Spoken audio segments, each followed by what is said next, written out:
Hello student, आप सभी का आपके अपने यूट्यूब चैनल आमंत्रण क्लासेज में मैं शंकर झा स्वागत करता हूं।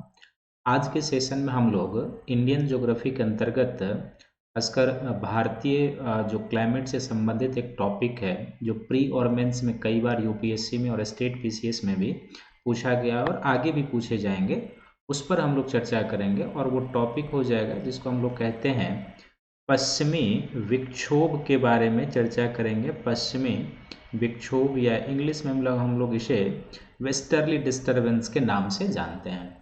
तो आज हम पश्चिमी विक्षोभ के ऊपर चर्चा करेंगे और अगला लेक्चर जो होगा आपका जो पृथ्वी का आंतरिक संरचना चल रहा है वो आपके अगले लेक्चर में आ जाएंगे, जो लास्ट और तीसरा लेक्चर उस पर होगा। तो आज की क्लास की शुरुआत करने से पहले आपको जो सूचनाएं दी जाती है वो आपको बता दूं कि आपका जो अपना YouTube चैनल आमंत्रण क्लासेज है और जो आमंत्रण क्लासेज ऐप है, इस पर आपको क्या क्या सुविधाएं मिलती है।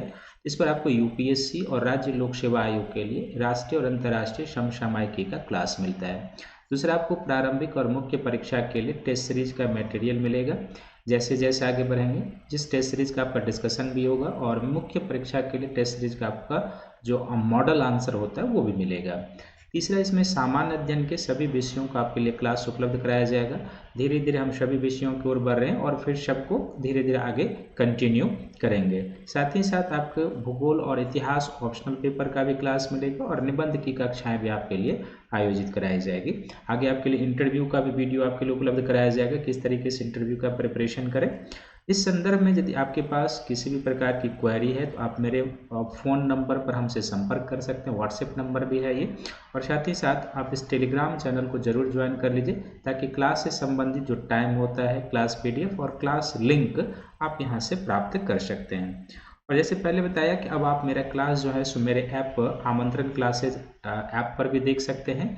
ये ऐप का लिंक है, इसके थ्रू आप जाकर जो है सो डाउनलोड कर सकते हैं या अपने मोबाइल के प्ले स्टोर में जाकर आप इस ऐप को डाउनलोड कर लीजिए और वो तमाम बेनिफिट आपको यहाँ पर प्राप्त होगा जो आपको यूट्यूब चैनल पर प्राप्त होता है, उससे भी अतिरिक्त बेनिफिट आपको यहाँ पर प्राप्त होगा। ऑप्शनल पेपर की जो भी क्लासेज चलेंगी वो ऐप पर ही चलेगा, इसलिए आप इस ऐप को डाउनलोड कर लीजिए और निसंदेह आपके लिए बहुत सारी फ्री सर्विस भी इस पर उपलब्ध कराई जाएगी।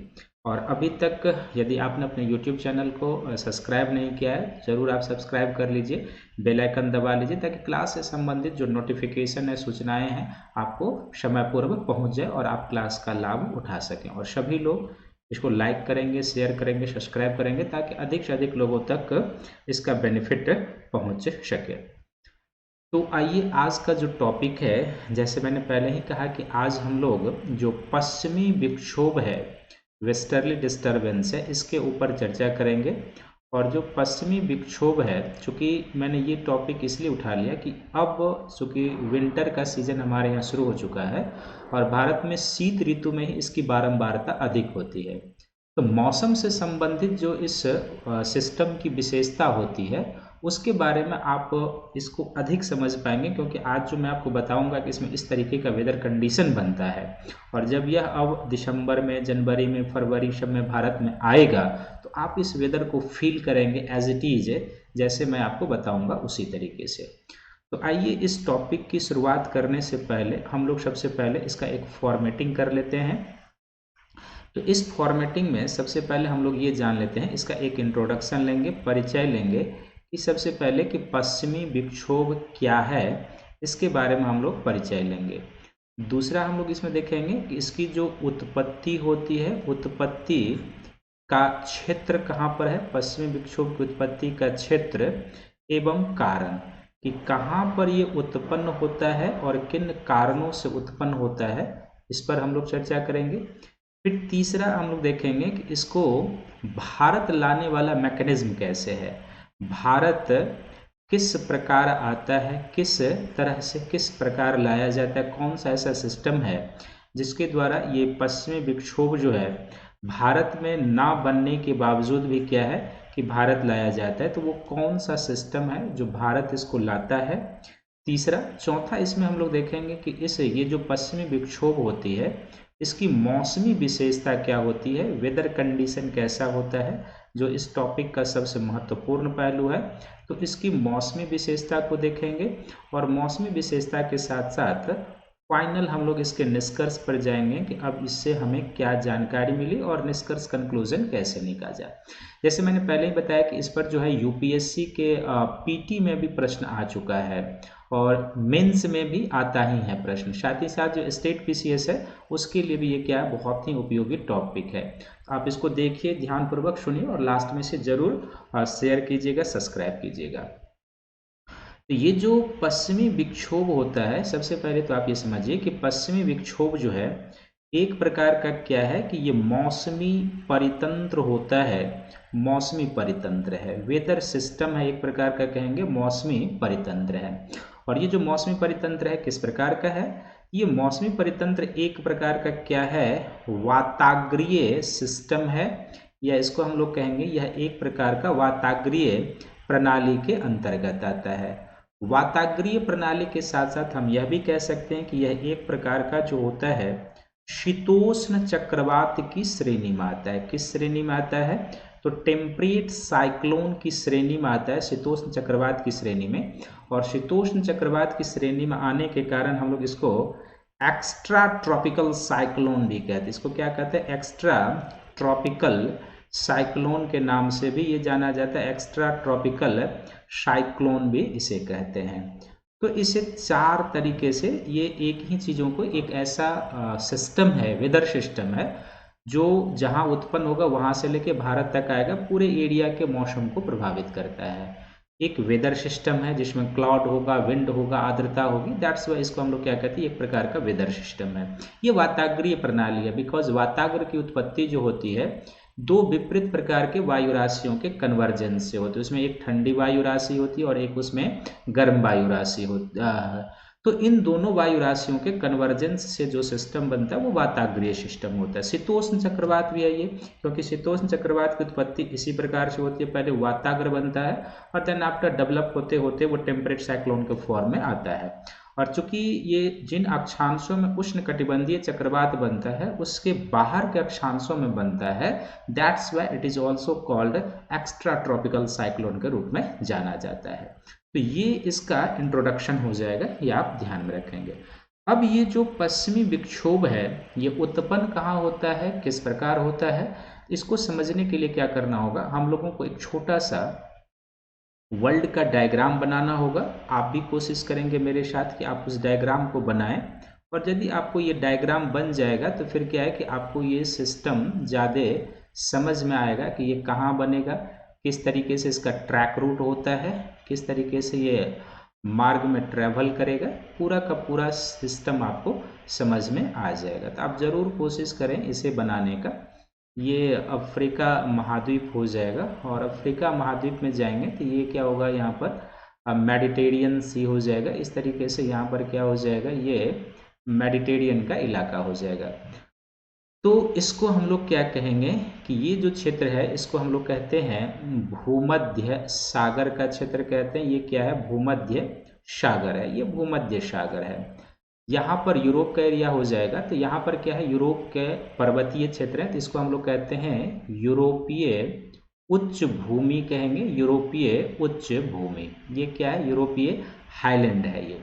और ये जो यूरोपीय उच्च भूमि है बेसिकली क्या है कि चूंकि 2000, 3000, 4000 मीटर तक की ऊंचाई का पर्वतीय क्षेत्र है, इसलिए इस उच्च भूमि के पास जो वायु राशि होगी या जो पवन होगी यहाँ की, वो किस प्रकार की होगी, शीत पवन होगी, शीत पवन के रूप में जानी जाएगी, शीत पवन के रूप में। और अब ये साइक्लोन बनता कैसे है, किस तरीके से, तो सबसे पहले पश्चिमी विक्षोभ बनता जो है वो कहाँ पर बनता है, तो बेसिकली ये बनता है भूमध्य सागर के ऊपर बनता है, भूमध्य सागर के ऊपर बनता है। भूमध्य सागर के ऊपर कैसे बनता है, तो यूरोपीय उच्च भूमि की जो शीत वायु राशि है, कोल्ड एयर मास, और भूमध्य सागर और सहारा डेजर्ट की जो वार्म एयर मास होती है, इन दोनों वायु राशियों के तापमान और आर्द्रता का जो अंतर होता है उससे ये बनता है। तो सबसे पहले इसका क्षेत्र कहाँ पर है, जैसे मैंने डिजाइन किया था टॉपिक को, तो ये जो क्षेत्र है कहाँ पर उत्पन्न हो रहा है, तो बेसिकली यह उत्पन्न हो रहा है भूमध्य सागर के ऊपर उत्पन्न हो रहा है, भूमध्य सागर के ऊपर उत्पन्न हो रहा है, ये इसके उत्पन्न होने का क्षेत्र है।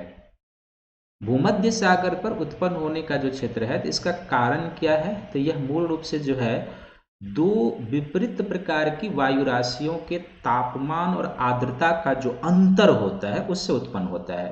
तो किस वायु राशि के? तो बेसिकली यूरोपीय महाद्वीप की जो यूरोपीय उच्च भूमि की जो शीत वायु राशि है, यूरोपीय उच्च भूमि की कौन सी? तो यूरोपीय उच्च भूमि की शीत वायु राशि। यूरोपीय उच्च भूमि की क्या है? शीत वायु राशि।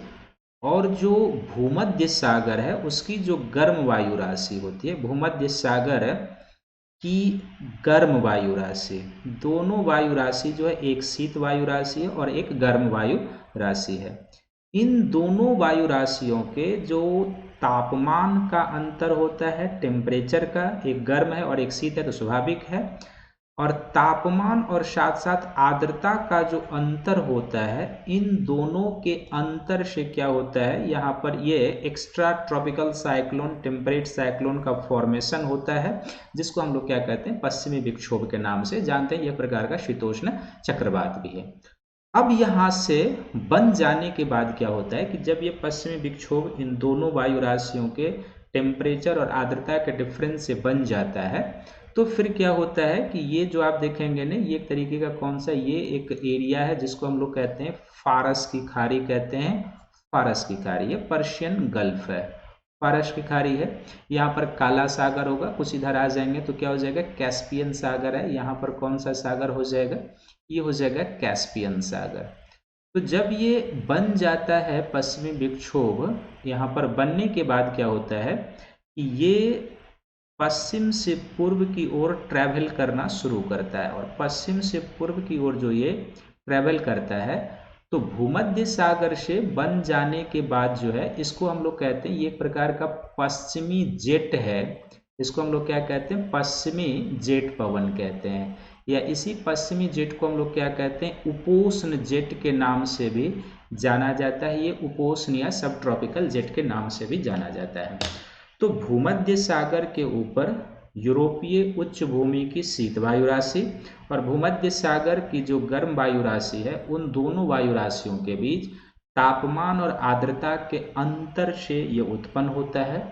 इन दोनों के अंतर से उत्पन्न होने के बाद क्या होता है कि यह पश्चिम से पूर्व की ओर चलना शुरू हो जाता है, यानी भारत की ओर आना ये शुरू होता है। और पश्चिम से पूर्व की ओर जो चलता है, इसको भारत लाने वाला जो वेदर जो सिस्टम है वो क्या है? पश्चिमी जो जेट है या जो उपोष्ण जेट है, इसके द्वारा गाइड करके लाया जाता है। इसका अर्थ है कि समुद्र के सतह पर ये डिस्टर्बेंस बना हुआ है और ठीक इसके ऊपर से क्षोभ मंडल के ऊपरी भागों में लगभग 7 से 14 किलोमीटर की ऊंचाई के मध्य क्या होता है? ये पश्चिमी जेट प्रवाहित होता है। तो इस जेट स्ट्रीम के द्वारा क्या होता है कि इसे गाइड करके भारत की ओर लाया जाता है। और जब भारत की ओर लाया जाता है, तो जैसे आपको बताया कि ये कैस्पियन सागर है, और कैस्पियन सागर, और ये कौन सा है? यहाँ पर फारस की खाड़ी है। तो कभी कभी क्या होता है कि मार्ग में ये इन दोनों से भी आर्द्रता ग्रहण कर लेता है। मार्ग में किससे? यदि थोड़ा उत्तर की ओर शिफ्ट हुआ तो ये जो है कैस्पियन सागर से भी मॉइस्चर कंटेन कर लेता है। कैस्पियन सागर के साथ साथ क्या होता है कि थोड़ा सा उत्तर गया तो काला सागर से भी मॉइस्चर कंटेन कर लेता है आर्द्रता। और यदि दक्षिण की ओर आया तो फिर क्या है कि ये फारस की खाड़ी जो पर्शियन गल्फ है, फारस खाड़ी से भी क्या करता है? आर्द्रता को अपने में समेट लेता है। और अब पहले तो भूमध्य सागर के ऊपर निर्मित हुआ, वहां मॉइस्चर कंटेन किया, और मार्ग में कैस्पियन सागर, काला सागर और फारस की खाड़ी से आर्द्रता ग्रहण करके ये क्या होता है कि पश्चिम से पूर्व की ओर चलता है, और भारत की ओर लाने का वाला जो इसका सिस्टम है वो क्या है? तो भारत की ओर ये पश्चिमी जेट या उपोष्ण जेट के द्वारा लाया जाता है, इस जेट स्ट्रीम के द्वारा लाया जाता है। तो इस तरीके से ये सिस्टम बनता है, उसका कारण है, और किस तरीके से भारत वो गाइड करके लाया जाएगा वो आपने देख लिया। अब जब ये मार्ग में चलना शुरू करता है, तो पश्चिमी विक्षोभ का जो मौसमी प्रभाव होता है, जो मौसमी प्रभाव है, वो बेसिकली क्या है कि दो तरीके से इसको समझना है। एक, इसका प्रभाव जो है जैसे जैसे आगे चलेगा इससे थोड़ी बहुत वर्षा ईरान में भी होती है, ईरान के साथ साथ कहाँ पर होगी, अफगानिस्तान में भी होगी, क्योंकि मार्ग में ये मॉइस्चर कंटेन करता है और वर्षा कराते जाते हैं। अफगानिस्तान में होती है और फिर पाकिस्तान में भी होती है। तो अफगानिस्तान पाकिस्तान में जो ये वर्षा होती है पश्चिमी विक्षोभ से, इन देशों में ये यहाँ पर क्या है कि अफीम की खेती के लिए लाभदायक होता है। अफीम की खेती के लिए, किसके लिए, अफीम की खेती के लिए लाभदायक होता है।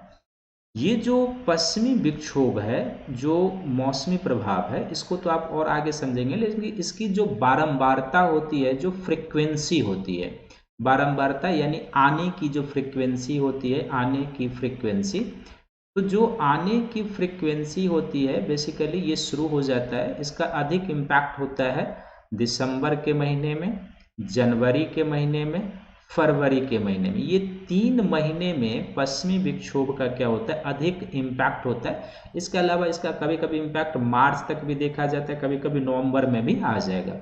और यदि वेदर सिस्टम सही है, प्राकृतिक रूप से काम करता है सही तरीके से, तो इस दिसंबर, जनवरी, फरवरी महीने में प्रत्येक महीने में कम से कम 3 से 4 ये जो वेस्टर्ली डिस्टर्बेंस होता है, इसके भारत में आने की संभावना रहती है। और ये जो वेस्टर्ली डिस्टर्बेंस होता है 3 से 4 दिन भारत में आने की संभावना होती है। कब, तो दिसंबर के महीने में, जनवरी और फरवरी के महीने में। तो 3 से 4 दिन तक 3 से 4 वेस्टर्ली डिस्टर्बेंस आने की संभावना रहती है। तो ये आपको ध्यान में रखना है। और ये जो वेस्टर्ली डिस्टर्बेंस होता है, ये बेसिकली जब आता है तो अपने साथ 2 से लेके 3 दिन के मौसमी सिस्टम को लेकर आता है। 2 से 3 दिन के किसको लेकर, तो 2 से 3 दिन के मौसमी तंत्र को लेकर आता है। यानी कि जब ये भारत में आएगा तो 2-3 दिनों तक ये भारत के मौसम को प्रभावित करता है, इंडियन क्लाइमेट को, वेदर सिस्टम को प्रभावित करता है। कैसे, क्या क्या होता है, वो आप आ जाइए। तो भारत पर जो पश्चिमी विक्षोभ का प्रभाव होता है, भारत में प्रभाव, तो भारत में जो पश्चिमी विक्षोभ का प्रभाव होता है वो किस तरीके से होता है, वो आप ध्यान से देखिए। तो पॉइंट वाइज में सबसे पहला क्या है कि जब भारत में पश्चिमी विक्षोभ प्रवेश करता है तो इसका एक इंडिकेशन होता है कि शीत ऋतु में, चूंकि ये विंटर में आता है, तो शीत ऋतु में क्या होता है, शीत ऋतु में रात्रि के तापमान में क्या होता है, शीत ऋतु में रात्रि के तापमान में अचानक वृद्धि होती है। क्या होती है, अचानक वृद्धि होती है। तो शीत ऋतु में रात्रि के तापमान में अचानक वृद्धि, और ये जो अचानक वृद्धि है इसके आगमन का सूचक है। इसके किसके आगमन का, तो वेस्टर्ली डिस्टर्बेंस के, इसके आगमन का क्या है, सूचक है, आगमन का सूचक है। अब आप कहेंगे ये कैसे होगा, तो चूंकि ये जो एक विक्षोभीय सिस्टम होता है, शीतोष्ण चक्रवात होता है, तो नॉर्मली हम लोग इसको जो जानते हैं, तो इसमें क्या होता है ना, इसके आगे वाले भाग में जो होता है इस तरीके से एक सिस्टम होता है। तो ये जो सिस्टम होता है ये इस तरीके से गाइड करके जेट के द्वारा लाया जाता है, लेकिन इसके इस साइड में जो फ्रंट साइड का एरिया होता है, इसमें क्या होता है कि वार्म एयर मास की उपस्थिति होती है। किसकी उपस्थिति होती है, वार्म एयर मास की यहाँ पर उपस्थिति होती है। और वार्म एयर मास का क्या अर्थ है कि यहाँ पर गर्म वायु राशि की उपस्थिति होती है। और गर्म वायु राशि की उपस्थिति होने के कारण क्या होगा कि जब ये भारतीय प्रदेशों में प्रवेश करेगा तो सबसे पहले क्या होगा, ये गर्म वायु राशि प्रवेश करेगा।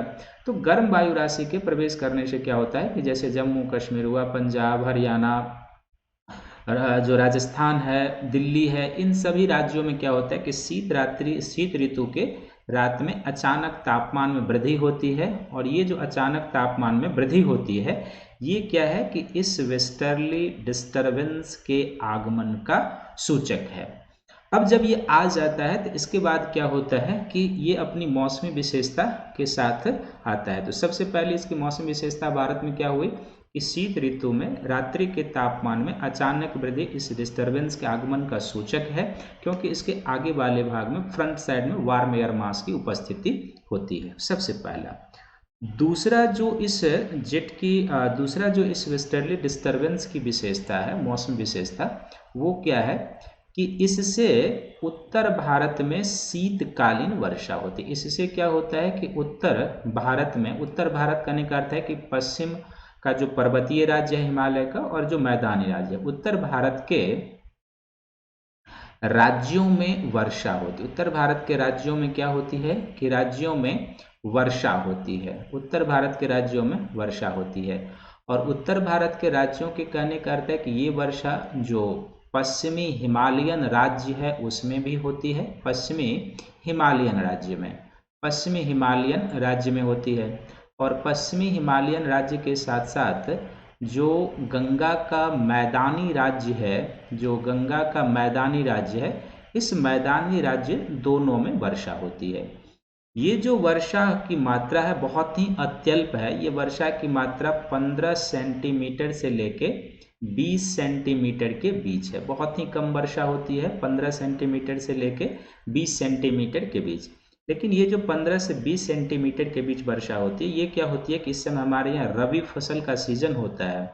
तो रबी फसल के लिए संजीवनी का काम करता है। रबी फसल के लिए क्या करता है? रबी फसल के लिए संजीवनी का काम करता है। संजीवनी का काम यानी कि इसका सीधा सा अर्थ है कि यह जो वर्षा है, जो उस समय जो दलहन की फसल लगी है, जो तिलहन की फसल लगी है, उसके लिए काफ़ी लाभदायक होता है। और ये जो वर्षा की मात्रा होती है, ये क्या होता है, खासकर पश्चिमी विक्षोभ को हम लोग पढ़ रहे हैं, तो इसलिए आप पश्चिमी विक्षोभ के संदर्भ में समझेंगे। तो पश्चिमी विक्षोभ से वर्षा की मात्रा जैसे जैसे पश्चिम से पूर्व की ओर जाएंगे कम होने लगती है। वर्षा की मात्रा क्या होती है? वर्षा की मात्रा पश्चिम से पूर्व की ओर कम, वर्षा की मात्रा पश्चिम से पूर्व की ओर कम, पूर्व की ओर क्या होती है? पश्चिम से पूर्व की ओर कम। ऐसा क्यों है? क्योंकि जैसे जैसे ये आगे बढ़ेगा पश्चिमी विक्षोभ, भारत में मान लीजिए जम्मू कश्मीर, पंजाब, राजस्थान से प्रवेश करेगा, तो मार्ग में अब आर्द्रता ग्रहण करने वाला कोई क्षेत्र है नहीं, इसलिए ये वर्षा कराती जाएगी। तो ऑल ओवर आपको याद रखना है कि इससे अधिक वर्षा होगी मैदानी राज्यों में, पंजाब में, राजस्थान में, उससे कम वर्षा हरियाणा, उससे कम वर्षा यूपी, उससे कम वर्षा बिहार, उससे कम वर्षा पश्चिम बंगाल, मध्य प्रदेश, गुजरात सबके भी उत्तरी भागों में इससे वर्षा होती है। लेकिन ऑल ओवर जिसका कॉन्सेप्ट है वो यही है कि वर्षा की मात्रा मैदानी राज्यों में पश्चिम से पूर्व की ओर कम होती जाती है। तो दूसरा इसका क्या होगा कि इससे शीतकालीन वर्षा होती है। उत्तर भारत के राज्यों में वर्षा होती है, उत्तर भारत के राज्यों में ये वर्षा कौन सी हो गई?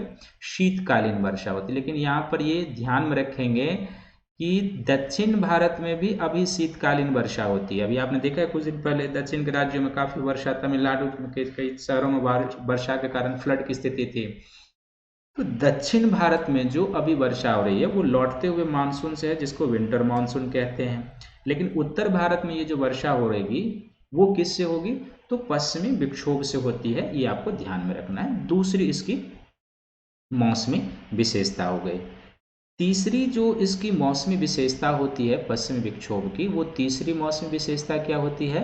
तो इसमें कभी कभी क्या होता है कि ओलावृष्टि की घटनाएं भी होती है। क्या होती है? ओलावृष्टि की घटनाएं होती, ओलावृष्टि की घटना होती है। और जो ओलावृष्टि की घटना होती है बेसिकली क्या होता है कि यदि ओला अधिक पड़ जाए तो ये फिर रबी फसल के लिए नुकसानदायक भी होता है, रबी फसल के लिए नुकसानदायक। क्योंकि आप देखते होंगे कि जब शीत ऋतु में कभी ओला पड़ जाए तो फसलें गिर जाती, उसके फूल सब गिर जाते हैं, तो वो फसलों को नुकसान पहुंचाता है। तो ओलावृष्टि की घटना इसकी तीसरी विशेषता है, जो रबी की फसल के लिए क्या होता है? नुकसानदायक होता है। रबी की फसल के लिए नुकसानदायक है, रबी की फसल के लिए क्या है? ये नुकसानदायक है। चौथा इसमें कभी कभी क्या होता है, चौथी जिसकी विशेषता है कि पश्चिमी हिमालय के श्रृंखला पर क्या होता है? पश्चिमी हिमालय के श्रृंखला पर हिमपात, स्नोफॉल की घटना होती है। पश्चिमी हिमालय के श्रृंखला पर क्या होती है? तो पश्चिमी हिमालय श्रृंखला पर हिमपात की घटनाएं होती है, स्नोफॉल की घटना, हिमपात होती है।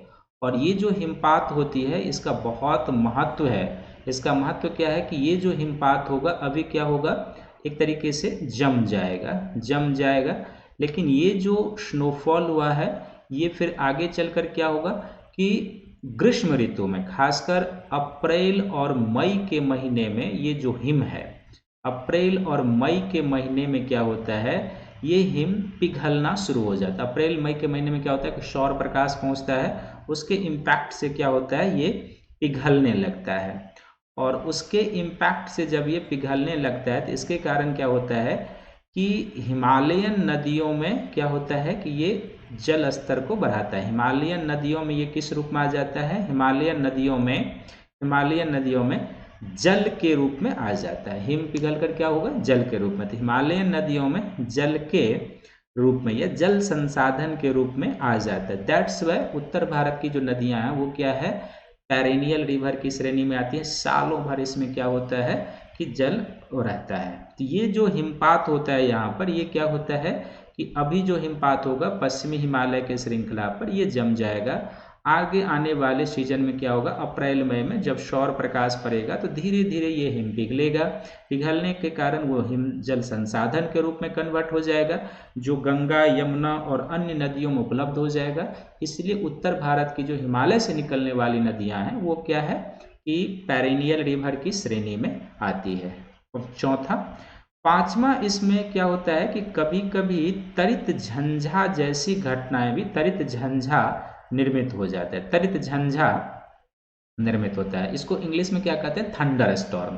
तो तरित झंझा जिसमें बनता है ये भी इसके साथ होता है। बेसिकली इसमें क्या होता है कि तरित झंझा में क्या होता है कि जब ये तरित झंझा बनता है तो इसमें सबसे पहले क्या होता है कि ओलावृष्टि की घटना होती है। यानी तरित झंझा की क्या विशेषता है वो आप जान लीजिए, ओलावृष्टि की घटना होती है।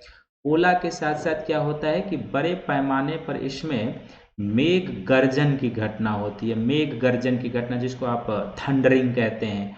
और मेघ गर्जन के साथ साथ इसमें क्या होता है, बिजली चमक की घटना होती है। बड़े पैमाने पर बिजली चमक की घटना, बिजली चमक की घटना। और साथ ही साथ क्या होती है कि इसमें मूसलाधार रेनफॉल होना शुरू हो जाता है। मूसलाधार वर्षा। तो जब ये चारों सिस्टम एक साथ हो जाए, और ये विशेषता होती है कि इसके सबसे पीछे वाले भाग में क्या होता है, शीत वाताग्र का क्षेत्र होता है। कोल्ड फ्रंट का क्या होता है, क्षेत्र होता है। तो जब शीत वाताग्र का क्षेत्र प्रवेश करता है तो तरित झंझा जैसी क्या होती है, दशाएं विकसित होती है। और ये जो तरित झंझा जैसी दशाएं विकसित होती है तो इसमें क्या होता है कि एक साथ ओला का पड़ना, बड़े तौर पर थंडरिंग, बड़े तौर पर लाइटनिंग और फिर मूसलाधार वर्षा होती है। इन सामूहिक जो परिस्थितियां बनती है, मौसम की ये जो सामूहिक कंडीशन बनती है, इसी को हम लोग क्या कहते हैं, तरित झंझा कहते हैं। और इसी में जब भी ओला अधिक पड़ जाए, वर्षा अधिक हो जाए काफ़ी, तो ये रबी की फसलों के लिए क्या होता है, नुकसानदायक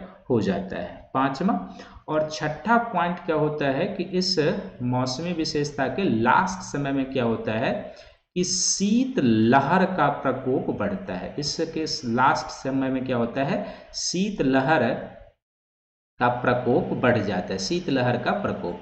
और शीतलहर का जो प्रकोप बढ़ता है इसका कारण यह है कि इसके सबसे लास्ट में ये जो एक तरीके का टेम्परेट साइक्लोन होता है, जैसे मैंने आपको पहले ही बताया था, तो इसके सबसे लास्ट वाले, सबसे पीछे वाले भाग में क्या होता है कि ये जो एरिया होता है इसमें, ये बेसिकली शीत वायु राशि का होता है। किसका होता है, शीत वायु राशि का।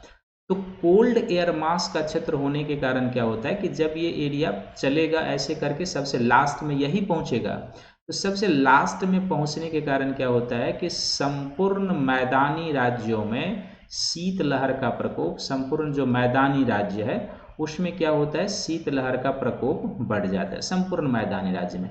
और इस शीतलहर को और कौन जो है सो और कहते हैं कि डीप ट्रिपिकल बना देता है वो, इसमें पश्चिमी हिमालय के श्रृंखला पर जब हिमपात होता है तो हिमपात होने के कारण क्या होता है कि पर्वत की ठंड पवन भी मैदानों की ओर उतरने लगती है। पर्वत की क्या होती है कि ठंड पवन मैदानों की ओर उतरती है। तो पर्वत की ठंड पवन मैदानों की ओर उतरने के कारण क्या होता है, और उतरने के कारण जैसे कि मान लीजिए कि ये पश्चिमी हिमालय का राज्य है, इन क्षेत्रों में हिमपात हो और यहाँ की ठंड पवन यदि मैदानी क्षेत्रों की ओर नीचे उतरेगा तो जाहिर सी बात है कि जो पंजाब है, हरियाणा है, इन सभी राज्यों में क्या होगा, जो पश्चिमी यूपी है, जो एनसीआर है, इन सभी राज्यों में शीतलहर का प्रकोप बढ़ जाता है। और साथ ही साथ इसके पश्चिमी भाग में क्या होता है कि कोल्ड एयर मास का क्षेत्र होता है। तो जब ये कोल्ड एयर मास प्रवेश करेगा तो पूरे मैदानी राज्यों में शीतलहर का प्रकोप ला देता है। तो इसलिए क्या होता है कि इसके लास्ट टाइम में काफ़ी ठंड पवनें चलने लगती है, वायु का तापमान 4 डिग्री 5 डिग्री सेंटीग्रेड तक गिरकर हो जाता है। उसी को हम लोग क्या कहते हैं, कोल्ड वेव या शीतलहर के रूप में जानते हैं। और ये जो शीतलहर है ये यदि लग जाए, इंसान को लग जाए या पकड़ ले, तो शीतलहर यदि लग जाए और सही तरीके से इलाज ना हो तो ये क्या करता है, मृत्यु का कारण भी बन जाता है। जैसे लू या गर्म लहर मृत्यु का कारण बन जाता है, उसी तरीके से शीतलहर जो है मृत्यु का कारण भी बन जाता है। और ये जो पूरा सिस्टम होता है, जैसे मैंने पहले कहा कि ये 2-3 दिनों का मौसमी सिस्टम होता है। इसमें कभी फुहारे के रूप में वर्षा हो जाएगी, फिर वेदर साफ हो जाएगा, बादल लगे हुए हैं, ठंड पवनें चल रही है, यानी कुल मिलाकर जो है ना 2 से 3 दिनों तक एक विशिष्ट मौसमी दशाएं बन जाती है। कभी वर्षा, कभी आकाश क्लीन, कभी बादल लगे हुए, कभी बूंदाबांदी, कभी थोड़ी सी अधिक वर्षा हो गई, इस तरीके से पूरा सिस्टम बनता है। तो ये 6 मौसमी विशेषता को लेकर के आता है, भारत में आता है। सबसे पहले क्या बताया कि इससे क्या होता है कि भारत में शीत ऋतु में जब ये प्रवेश करता है तो शीत ऋतु के रात्रि में तापमान में अचानक वृद्धि इसके आगमन का सूचक है। और ऐसा क्यों होता है, क्योंकि इसके आगे वाले भाग में फ्रंट साइड में वार्म एयर मास की उपस्थिति होती है। इसको आप फील करेंगे जब कभी शीत ऋतु में अभी आएगा दिसंबर जनवरी में, तो आप इसको फील कीजिएगा। दूसरा क्या होता है, इससे उत्तर भारत के राज्यों में शीतकालीन वर्षा होती है, पश्चिमी हिमालयन राज्य में और मैदानी राज्यों में। ये वर्षा की मात्रा 15 से 20 सेंटीमीटर है, परंतु वर्षा कितनी ही मात्रा रबी की फसलों के लिए क्या है, संजीवनी का काम कर रहा है, यानी लाभदायक है। और वर्षा की मात्रा मैदानी राज्यों में क्या होता है, पश्चिम से पूर्व की ओर जाने पर कम होने लगता है, विच मीन्स पंजाब में, राजस्थान में, हरियाणा में अधिक होगा। उसके बाद जैसे एनसीआर जाएंगे, यूपी जाएंगे, बिहार जाएंगे, वेस्ट बंगाल जाएंगे, वर्षा की मात्रा कम होने लगती है। ये भी बताया कि इससे कुछ उत्तरी जो गुजरात है, जो मध्य प्रदेश है, उन राज्यों में भी इससे वर्षा होती है। तीसरी जो इसकी विशेषता है वो क्या है कि इसमें ओलावृष्टि की भी घटना होती है, वो रबी की फसलों के लिए क्या होता है, नुकसानदायक। चौथा, इसमें हिमालय की श्रृंखला जो है, पश्चिमी हिमालय की श्रृंखला, उस पर स्नोफॉल होता है। ये स्नो अभी जम जाएगा, लेकिन अप्रैल मई के महीने में यही मेल्ट होकर हिमालयन नदियों में जल संसाधन उपलब्ध करा देगा। दैट्स वाई जो हिमालयन रिवर है वो पेरेनियल रिवर की श्रेणी में आता है, क्योंकि वो मानसून से भी जल रिसीव करता है। इसमें एक विशिष्ट कंडीशन बनता है जिसको तरित झंझा कहते हैं, जिसमें एक साथ ओला गिरना, lightning, thundering and heavy rainfall होता है वो। तो ये किसकी विशेषता है, शीत वाताग्र की विशेषता है। इसमें जो सिस्टम होता है वो शीत वाताग्र के साथ होता है। और फिर इसमें लास्ट टाइम में क्या होता है कि शीतलहर का प्रकोप बढ़ता है जो संपूर्ण मैदानी राज्यों में होता है, क्योंकि इसके पीछे में कोल्ड एयर मास होता है। और जब पर्वतीय क्षेत्रों पर हिमपात होता है तो इसके कारण क्या होता है कि पर्वत की ठंड पवन मैदानों में उतरने लगती है, उसके कारण भी यहाँ पर क्या होता है कि ठंड का प्रकोप बढ़ता है। यही है सिस्टम, आप एक बार इसको देख लीजिए। ये मेडिटेरियन सी है जहाँ पर ये उत्पन्न हो रहा है, आप यहाँ पर देख रहे हैं कि ये उत्पन्न हो रहा है। इसके बाद एयर जो है सो ये मॉइस्चर कंटेन करके ये निकलता है। आप देख रहे हैं यहाँ पर कुछ जो काला सागर है, कुछ कैस्पियन सागर से मॉइस्चर कंटेन करते हुए कभी दक्षिण आए तो फारस की खाड़ी, और ये इसका ट्रैक रूट है जो मैंने आपको मैप के माध्यम से बताया था। तो इसको ध्यान में रखने की जरूरत, जितना ही बेहतर मैप को समझेंगे उतना ही ये फंक्शन आपको समझ में आएगा। तो इसको ध्यान में रखना। और इसी तरीके से ये भी डायग्राम है कि किस तरीके से जो है ये चलता है और किस तरीके से भारत में प्रवेश करता है, कौन इसको भारत में लाता है। जो वेस्टर्ली जेट है, जिसको उपोष्ण जेट भी कहते हैं, वो लाता है।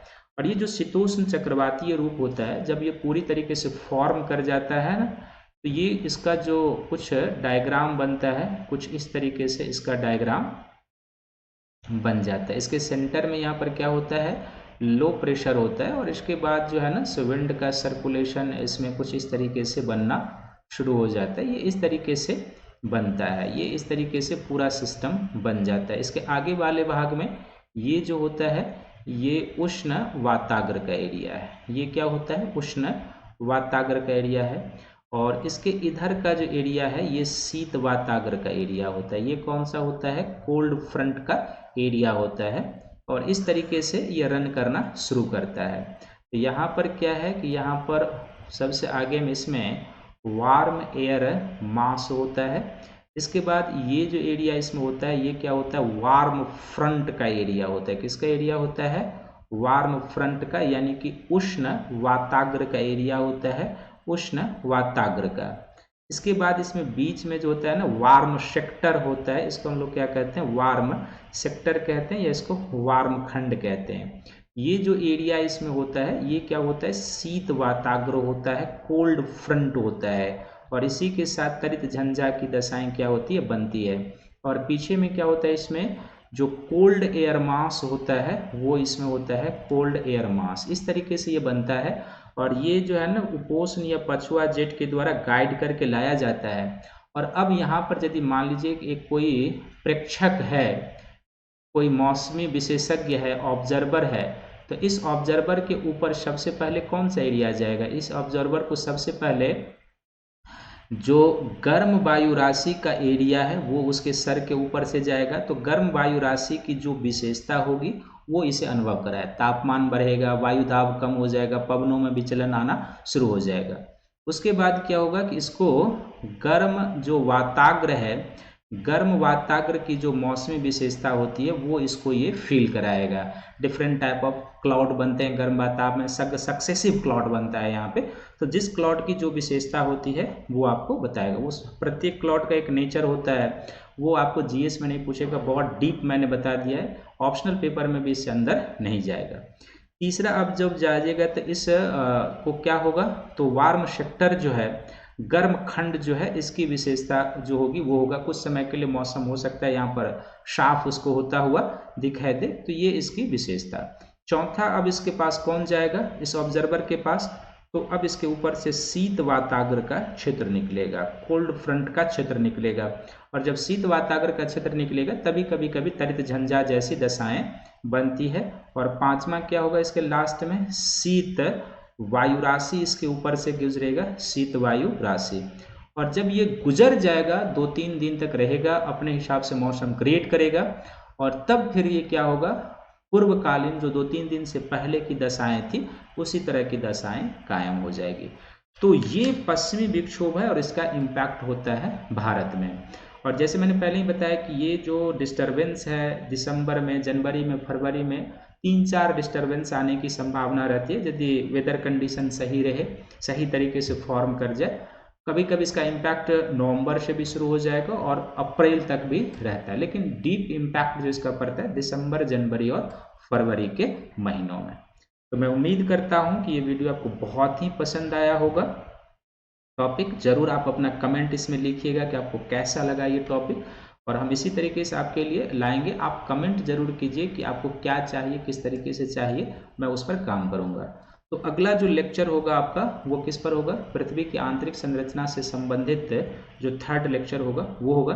तब तक सभी लोग इस वीडियो को देखिए, लाइक कीजिए, शेयर कीजिए, सब्सक्राइब कीजिए, ताकि अधिक से अधिक लोग इसका बेनिफिट उठा सकें। सभी को थैंक यू है, धन्यवाद है।